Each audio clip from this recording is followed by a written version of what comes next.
E durante esta semana o programa Trocando em Miúdos está falando sobre fake news. E no programa de hoje temos muito prazer em receber de volta o ex-ministro da Educação, o professor Renato Janine Ribeiro, a quem saudamos. Bom dia, professor. Prazer em tê-lo conosco mais uma vez.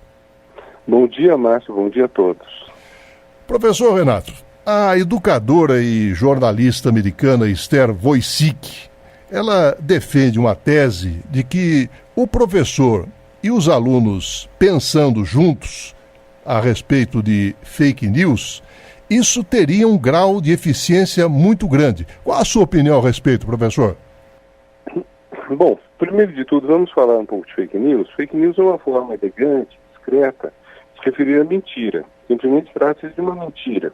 A diferença da fake news é que ela é uma mentira de maneira mais sistemática. Quer dizer, uma coisa é a pessoa que mente, que telefonou para você, que não pôde ir na sua festa, porque ficou doente, etc. e tal. Outra coisa é uma mentira sistemática com finalidades políticas, econômicas, sociais, e que geralmente utiliza rede social ou de alguma forma vai a público. Quer dizer, não é uma mentira privada, eu para você, num bar ou numa conversa pessoal. É uma mentira que aparece, talvez poderia ser uma mentira na rádio, mas mais até do que isso, em redes sociais, e acabou emplacando sobretudo a ideia da fake news como mentira no WhatsApp. E por que no WhatsApp mais do que nas outras redes sociais? Porque o WhatsApp é a rede social mais privada, por assim dizer. Enquanto, em teoria, em princípio, tudo que está no Facebook ou no Instagram poderia ser público, e é claro que quem posta pode eventualmente restringir o acesso desse público, mas em princípio, o que está numa rede social mais canônica é público, o que entra no WhatsApp é diretamente enviado apenas para um grupo de pessoas inscritas, que dialogam entre si.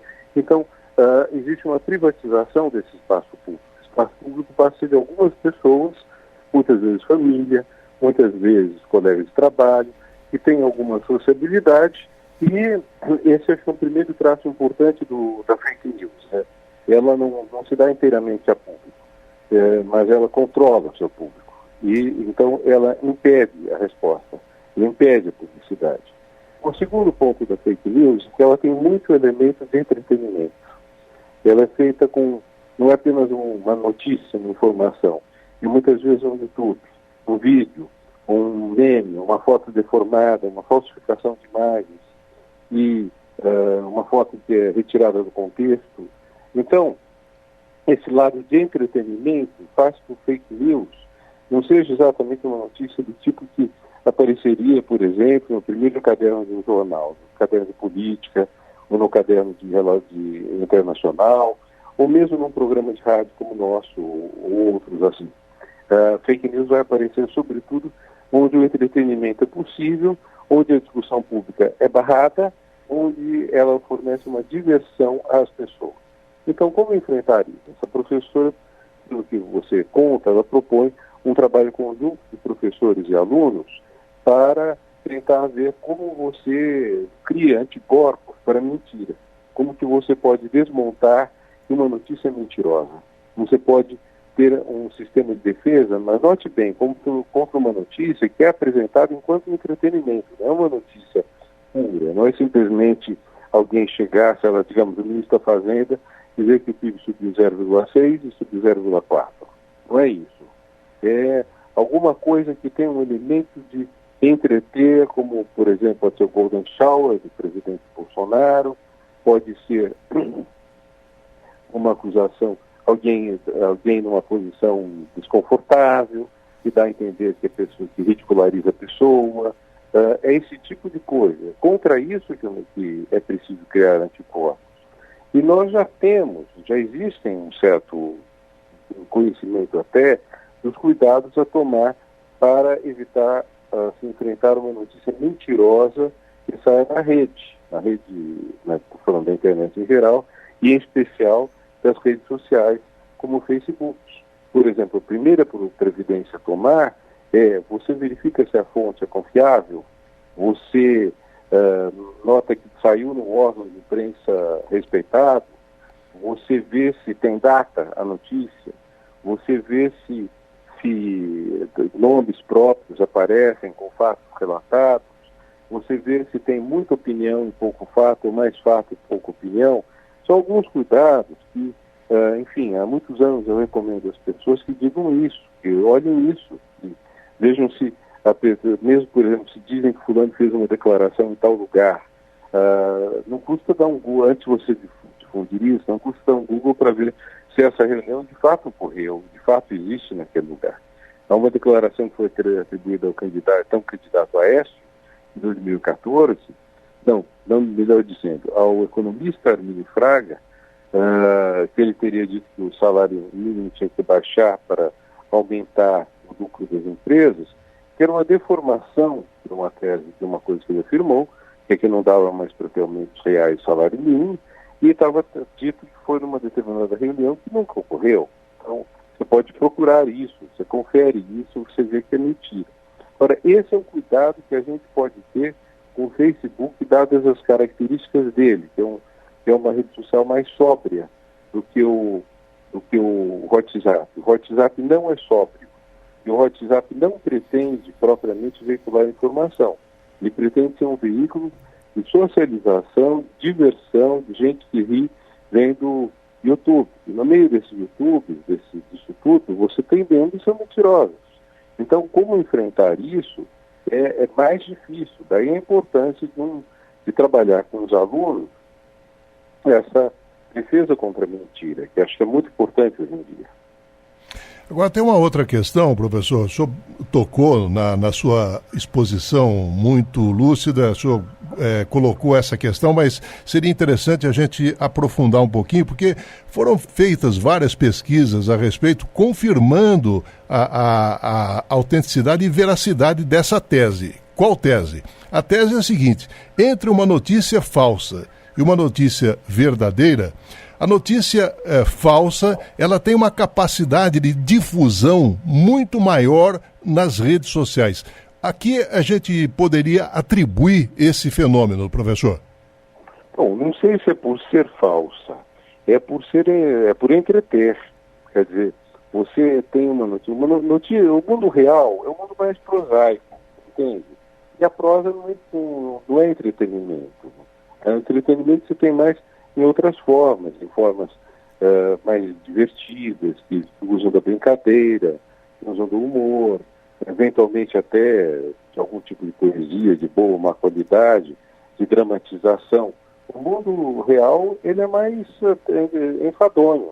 Então, se você diz, o presidente inaugurou uma ponte, o presidente assinou um projeto de lei, a graça disso é muito pequena.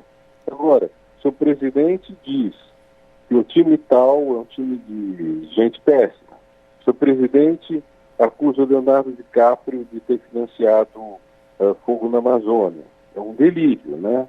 Mas, enfim, é uma notícia tão absurda que ela chama atenção. Ela chama muito mais atenção do que se você dissesse: o presidente assinou hoje uma medida que vai coibir incêndio na Amazônia. O presidente aumentou o número de fiscais.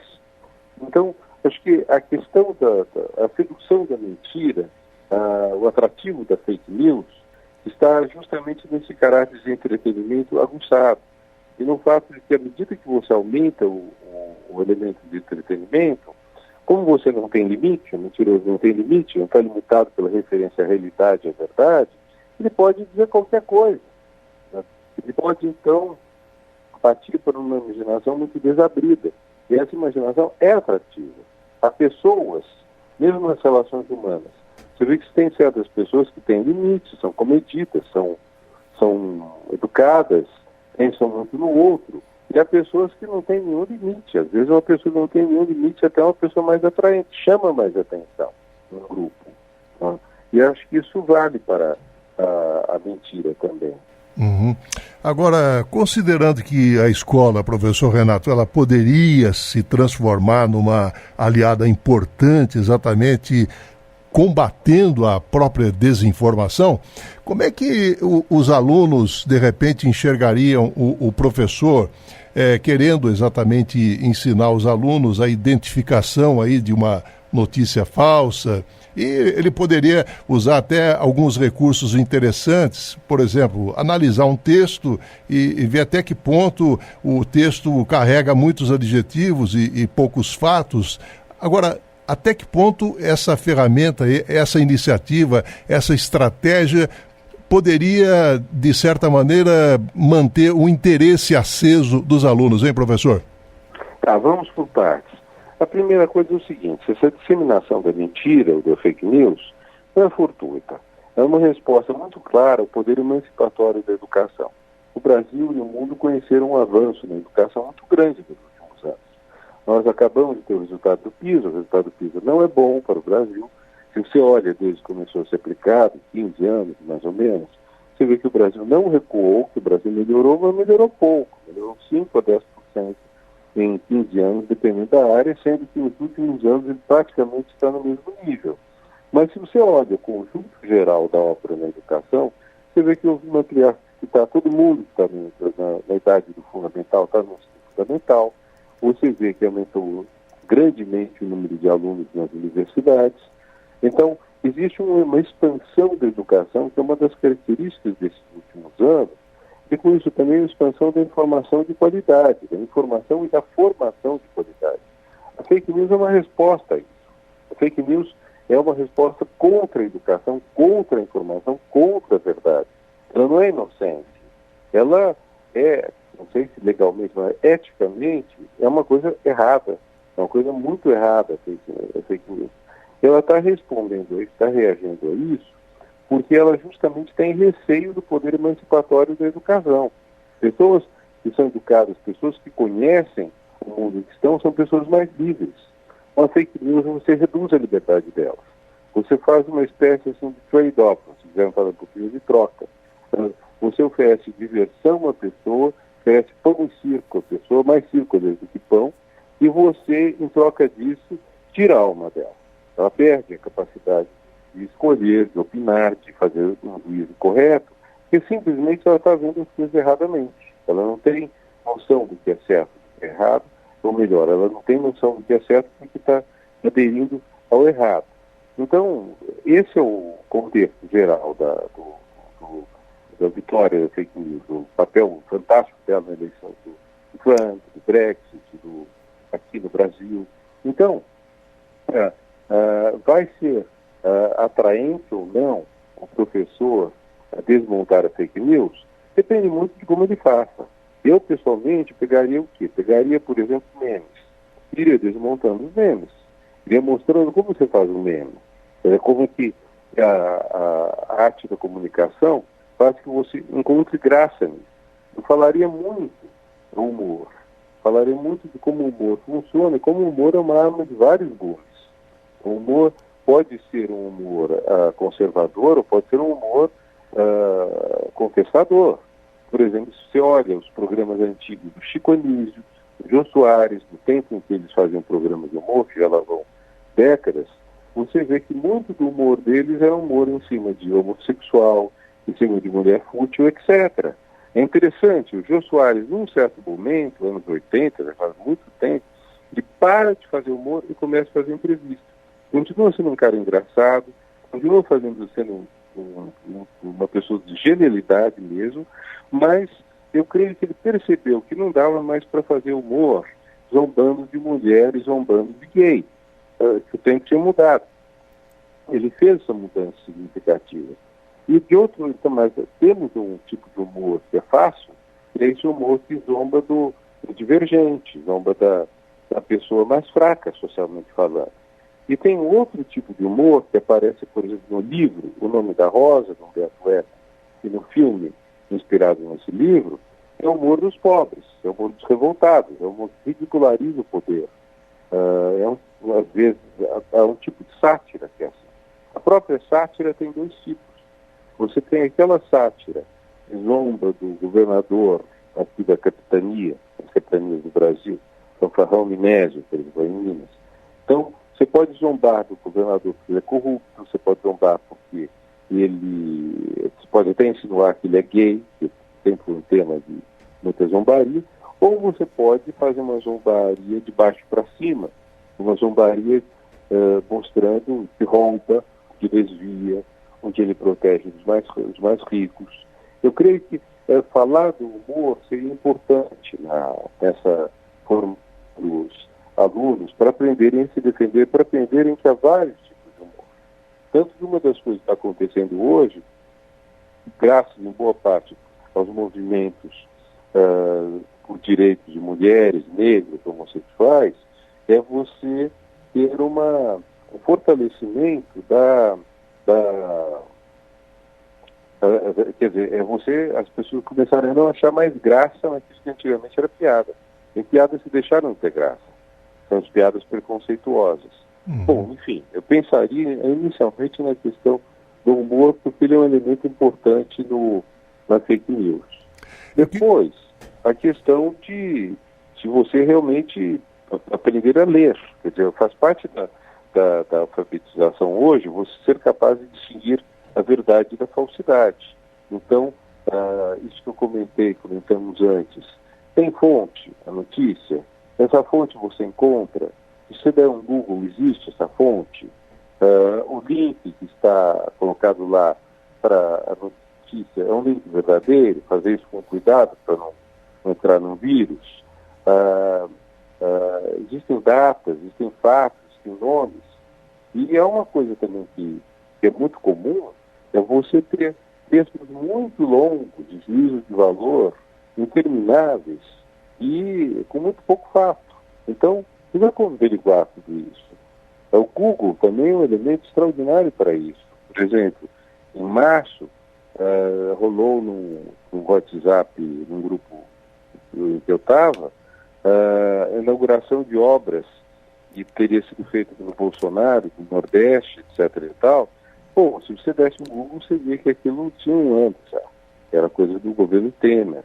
Então, o que deixa claro as duas coisas são muito importantes. Primeiro, a absoluta má-fé de quem lida com fake news. Não é gente que está enganada, não é gente que está distraída, não é gente que está brincando. É gente mentirosa que tem uma agenda desonesta. E o segundo ponto existe uma forma de se defender contra isso, que é averiguar a veracidade da informação. Então nós temos que acostumar as pessoas a checarem as notícias que leem, checarem as informações que recebem. Isso não é perfeito. Vou te dar um exemplo da área de filosofia. A expressão, os fins justificam os meios, é atribuída ao filósofo Maquiavel. Maquiavel nunca disse isso. Se eu der um Google, a última vez que eu dei um Google, os fins justificam os meios, Maquiavel deu 2 textos de respostas dizendo, não é de Maquiavel. Um texto dizendo, a frase de Maquiavel, os fins justificam os meios. A maioria dizia a verdade, mas havia uma minoria grande repetindo uma mentira que na verdade, é uma fake news muito antiga, porque essa atribuição falsa da frase a Maquiavel é do século XVI, tem 500 anos, e continuou rodando pela praça. Mas, quer dizer, o Google não é, vamos dizer, infalível, mas ajuda muito você a averiguar a veracidade da notícia. Professor, para encerrar, eu queria aproveitar, o senhor tocou na questão do PISA, e segundo o coordenador do PISA, o Andreas Schleicher, o objetivo do PISA não é medir o conhecimento específico, por exemplo, se os alunos sabem aplicar determinadas fórmulas matemáticas, mas sim se as escolas são capazes de prepará-los para a vida adulta e, na prática, se esses estudantes são capazes de entender plenamente um texto, formular, empregar e interpretar conhecimentos matemáticos em diferentes contextos e aí também a questão do próprio engajamento na sociedade. E aí eu arremato com o seguinte, nessa inversão de ordens, inclusão de pauta de costumes no aspecto da educação brasileira e todo um questionamento em cima de teorias de Paulo Freire, como é que o senhor analisa esse contexto para o próximo desempenho do Brasil no PISA? Olha, para mim está muito claro que desde 2010, quando foi encaminhado o Plano Nacional de Educação ao Congresso, depois de bastante discussão, e que tramitou 4 anos lá, está muito claro que houve uma campanha contra a educação no Brasil e que essa campanha utilizou dois factóides muito fortes. O primeiro, a ideologia de gênero; o segundo, a ideia de que haveria uma partidarização do ensino para desmantelar no que pudesse a educação. Então, frases como escola ensina, pais educam, vai nessa direção. Quer dizer, pais educam o termo. Cada vez os pais estão terceirizando mais para a escola, reclamando que a escola não ensina ética, estão comprando filhos, dando game, dando coisa assim, tem pouca paciência para ensinar, educar, acompanhar o filho, etc. Os pais entraram numa adolescência eterna que faz que eles busquem o prazer. Então, eles não querem fazer esse trabalho. E isso virou. Então, surgiram-se 2 factóides que seriam: a escola estaria doutrinando as pessoas, por isso seria necessário despartidarizar a escola, e segundo, a escola estaria doutrinando as pessoas especificamente para mudarem de sexo, para serem, enfim, travestis ou algo do gênero. Então, essa situação toda que a gente tem desde então, ela torna muito difícil você melhorar mais a educação, porque a educação exigiria um engajamento da sociedade como um todo, não só do governo. Os governos até se empenharam bastante. Governos federal, sobretudo no tempo do presidente Lula e Dilma, vários governos estaduais, muitos governos municipais, se empenharam muito na educação. Agora, há um problema sério, que é o problema, talvez eu choque um pouco os ouvintes, mas o engajamento da família na educação, o engajamento da sociedade na educação. As pessoas dizem muito que a educação não pode ser política de governo, tem que ser política de Estado, isso é, tem que continuar de um governo para outro, independente do partido. Eu digo que mais que isso tem que ser uma política da sociedade. Nós não podemos pensar que simplesmente o Estado tem que se empenhar na educação.